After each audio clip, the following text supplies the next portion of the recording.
नमस्कार विद्यार्थी मित्रांनो, संध्या केतरी या चॅनलवर तुम्हा सर्वांचे स्वागत आहे। आज आपण पाहणार आहोत आगामी तलाठी भरती 2026 मधील महत्त्वाचे समाजसुधारक व त्यांच्या कार्याविषयीचे महत्त्वाचे प्रश्न व उत्तरे। तत्पूर्वी तुम्ही जर संध्या केतरी या चॅनलला नवीन असाल तर या चॅनलला सबस्क्राईब करा, लाईक करा, शेअर करा आणि कमेंट करायला विसरू नका। चला तर पाहूया। प्रश्न क्रमांक 21। या अगोदरचे 20 प्रश्न आपण पूर्वीच्या व्हिडिओमध्ये पाहिलेले आहेत। त्या कारणामुळे आपण 21वा प्रश्न घेत आहोत। प्रश्न क्रमांक 21। निबंधमालेच्या माध्यमातून प्रबोधन घडवून आणणारे मराठी भाषेचे शिवाजी म्हणून कोणाला ओळखले जाते? बघा, व्हेरी इम्पॉर्टंट प्रश्न आहे, बऱ्याच परीक्षेमध्ये विचारण्यात आलेला प्रश्न आहे हा। निबंधमालेच्या माध्यमातून प्रबोधन घडवून आणणारे मराठी भाषेचे शिवाजी म्हणून कोणाला ओळखले जाते? तर विष्णू शास्त्री चिपळूणकर यांना मराठी भाषेचे शिवाजी म्हणून ओळखले जातात। पर्याय क्रमांक 1। आणि जर आपल्याला विचारलं की मराठी भाषेचे पाणिनी म्हणून कोणाला ओळखले जाते, हा पण प्रश्न खूप महत्त्वाचा आहे, बऱ्याच परीक्षेत विचारलेला आहे। तर मराठी भाषेचे पाणिनी म्हणून दादोबा पांडुरंग तर्खडकर यांना ओळखले जाते। पर्याय क्रमांक 1 विष्णू शास्त्री चिपळूणकर।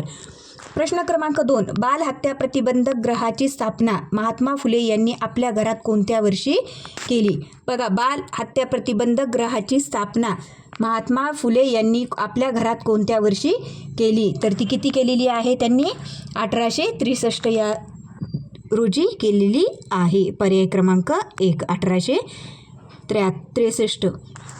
प्रश्न क्रमांक 23।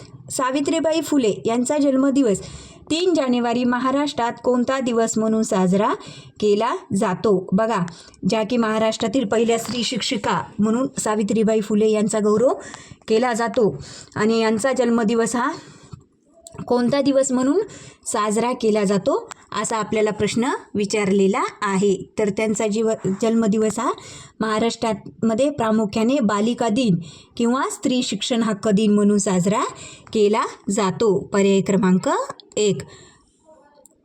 प्रश्न क्रमांक 24।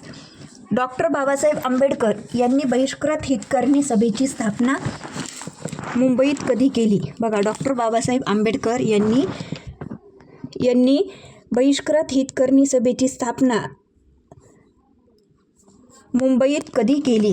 तर त्यांनी कधी केलेली आहे? 20 जुलै 1924 रोजी त्यांनी मुंबई या ठिकाणी बहिष्कृत हितकर्णी सभेची स्थापना केलेली आहे। पर्याय क्रमांक 1। प्रश्न क्रमांक 25। स्वतंत्र भारताचे पहिले कृषी मंत्री व भारत कृषक समाजाचे संस्थापक समाजसुधारक कोण? बघा, स्वतंत्र भारताचे पहिले कृषी मंत्री व भारत कृषक समाजाचे संस्थापक समाजसुधारक कोण? तर ते कोण आहेत? डॉक्टर पंजाबराव देशमुख यांनी भारताचे पहिले कृषी मंत्री आहेत। पर्याय क्रमांक 1 पंजाबराव देशमुख। प्रश्न क्रमांक 26। मानव धर्म सभाची स्थापना 22 जून 1844 रोजी सुरत येथे कोणी केली? बघा, मानव धर्म सभेची स्थापना 22 जून 1844 रोजी सुरत या ठिकाणी कोणी केली? तर ती कोणी केलेली आहे? दादोबा पांडुरंग तर्खडकर। पर्याय क्रमांक 1। प्रश्न क्रमांक 27। 1 जानेवारी 1877 रोजी सुरू झालेल्या दीनबंधू या सत्यशोधक समाजाच्या पहिल्या मुखपत्राचे संपादक कोण होते? बघा, 1 जानेवारी 1877 रोजी सुरू झालेल्या दीनबंधू या सत्यशोधक समाजाच्या पहिल्या मुखपत्राचे संपादक कोण होते? तर ते कोण होते? तर कृष्णराव भालेकर। हा पण प्रश्न बऱ्याच परीक्षेत विचारण्यात आलेला आहे। बघा की 1 जानेवारी 1877 रोजी सुरू झालेल्या दीनबंधू या सत्यशोधक समाजाच्या पहिल्या मुखपत्राचे संपादक कोण होते? तर ते कोण होते? कृष्णराव भालेकर। पर्याय क्रमांक 1। प्रश्न क्रमांक 28। भारतातील पहिल्या कामगार संघटनेची बॉम्बे हँड्स मिल असोसिएशन स्थापना 1890 मध्ये कोणी केली? बघा, भारतातील पहिल्या कामगार संघटनेची बॉम्बे हँड्स मिल असोसिएशनची स्थापना 1890 मध्ये कोणी केली? तर ती कोणी केलेली आहे? हा पण प्रश्न बघा आलटून पालटून विचारला जातो। हा प्रश्न बऱ्याच ठिकाणी विचारलेला आहे बऱ्याच परीक्षेत की भारतातील पहिल्या कामगार संघटनेची स्थापना कोणी केलेली आहे? तर नारायण मेघाजी लोखंडे यांनी केलेली आहे। पर्याय क्रमांक 1। प्रश्न क्रमांक 29. कोदंड प्रबोधन या मासिकामधून समाज प्रबोधन करणाऱ्या प्रबोधनकार ठाकरेंचे पूर्ण नाव काय? बघा, कोदंड प्रबोधन या मासिकामधून समाज प्रबोधन करणाऱ्या प्रबोधनकार ठाकरेचे पूर्ण नाव काय? तर त्यांचे पूर्ण नाव काय आहे? केशव सीताराम ठाकरे. पर्याय क्रमांक 1. प्रश्न क्रमांक 30. पंडित रमाबाई यांनी अनाथ व निराश्रित स्त्रियांच्या पुनर्वसनासाठी केडगाव पुणे येथे स्थापन केलेले आश्रम कोणते? बघा, पंडिता रमाबाई यांनी अनाथ व निराश्रित स्त्रियांच्या पुनर्वसनासाठी केडगाव पुणे या ठिकाणी स्थापन केलेले आश्रम कोणते? तर मुक्तिसदन. पर्याय क्रमांक 1. प्रश्न क्रमांक 31. पुणे येथे सेवा सदन या संस्थेची स्थापना 1909 मध्ये कोणी केली? बघा, पुणे या ठिकाणी सेवा सदन या संस्थेची स्थापना 1909 मध्ये कोणी केली? तर ती कोणी केलेली आहे? रमाबाई रानडे व जी.के. देवधर. पर्याय क्रमांक 1. प्रश्न क्रमांक 32. दर्पण हे मराठी भाषेतील पहिले वृत्तपत्र कोणत्या दिवशी सुरू झाले?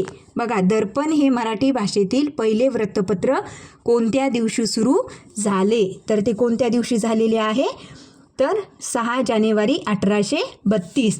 आणि तुम्हाला जर हा प्रश्न विचारला की ते कोणी वृत्तपत्र सुरू केलेले आहे, तर ते वृत्तपत्र प्रामुख्याने बाळशास्त्री जांभेकर यांनी सुरू केलेले आहे. बाळशास्त्री जांभेकर ह्या व्रताचे कर्ते आहेत. पर्याय क्रमांक 1.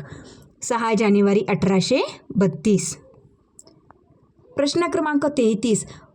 मुंबईत 1875 मध्ये स्वामी दयानंद सरस्वती यांनी कोणत्या समाजाची स्थापना केली? बघा, मुंबईत 1875 मध्ये स्वामी दयानंद सरस्वती यांनी कोणत्या समाजाची स्थापना केली? तर त्यांनी कोणत्या समाजाची स्थापना केलेली आहे? आर्य समाजाची स्थापना केलेली आहे. किंवा तुम्हाला असा प्रश्न विचारतात, आर्य समाजाची स्थापना खालीलपैकी कोणी केली? तर स्वामी दयानंद सरस्वती. किंवा स्वामी दयानंद सरस्वती यांनी आर्य समाजाची स्थापना कोणत्या ठिकाणी केली? तर मुंबई या ठिकाणी 1875 रोजी केली. पर्याय क्रमांक 1. प्रश्न क्रमांक 34. विधवा पुनर्विवाह उत्तेजक मंडळाची स्थापना 1865 मध्ये कोणी केली? बघा, विधवा पुनर्विवाह उत्तेजक मंडळाची स्थापना 1865 मध्ये कोणी केली? तर ती कोणी केलेली आहे? विष्णू शास्त्री पंडित व न्यायमूर्ती रानडे. पर्याय क्रमांक 1. प्रश्न क्रमांक 35. महात्मा ज्योतिराव फुले यांनी महात्मा ही पदवी मुंबईच्या जनतेच्या वतीने 11 मे 1888 रोजी कोणी अर्पण केली? बघा, महात्मा ज्योतिराव फुले यांना महात्मा ही पदवी मुंबईचे जे जनता आहे त्या जनतेच्या वतीने 11 मे 1888 रोजी कोणी अर्पण केली? तर ती कोणी अर्पण केलेली आहे? तर ती प्रामुख्याने राव बहादूर वंडेकर म्हणजेच नावजी महाराणी यांनी काय केलेली आहे? अर्पण केलेली आहे. पर्याय क्रमांक 1. प्रश्न क्रमांक 36. जनता 1930 आणि प्रबुद्ध भारत 1956 ही नियतकालिके कोणी सुरू केली? बघा, जनता 1930 आणि प्रबुद्ध भारत 1956 ही नियतकालिके कोणी सुरू केली? तर ती कोणी केलेली आहे? डॉक्टर बाबासाहेब आंबेडकर. पर्याय क्रमांक 1. प्रश्न क्रमांक 37. अस्पृश्यता निवारणासाठी स्वातंत्र्यवीर सावरकर यांनी सर्वजातीय पतितपावन मंदिर कुठे स्थापन केले? बघा, स्वातंत्र्यवीर सावरकर यांनी अस्पृश्यता निवारण करण्यासाठी सर्व लोकांसाठी, सर्व जाती धर्मांच्या लोकांसाठी पतितपावन मंदिर कोठे स्थापन केले? तर ते कोठे केले? रत्नागिरी या ठिकाणी 1931ला. पर्याय क्रमांक 1. प्रश्न क्रमांक 38. महिलांच्या स्वावलंबनासाठी 1910 मध्ये निष्काम कर्ममठची स्थापना कोणी केली? बघा, महिलांच्या स्वावलंबनासाठी 1910 मध्ये निष्काम कर्ममठची स्थापना कोणी केली? तर ती कोणी केलेली आहे? महर्षी धोंडो केशव कर्वे. पर्याय क्रमांक 1. प्रश्न क्रमांक 39. आंतरभारती या संकल्पनेद्वारे भारतातील सर्व भाषा व संस्कृती जोडण्याचे महान कार्य कोणी केले? बघा, आंतरभारती या संकल्पनेद्वारे भारतातील सर्व भाषा व संस्कृती जोडण्याचे महान कार्य कोणी केले? तर ते कोणी केलेले आहे? साने गुरुजी यांनी केलेले आहे. पर्याय क्रमांक 1 साने गुरुजी.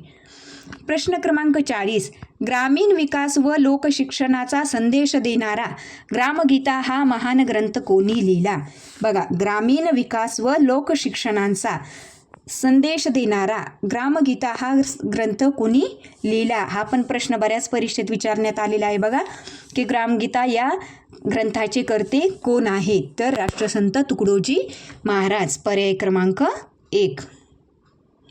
विद्यार्थी मित्रांनो, अशाच नवनवीन व्हिडिओसाठी तुम्हाला जर हा व्हिडिओ आवडला असेल तर नक्की लाईक करा, शेअर करा आणि कमेंट करायला विसरू नका. थँक्यू.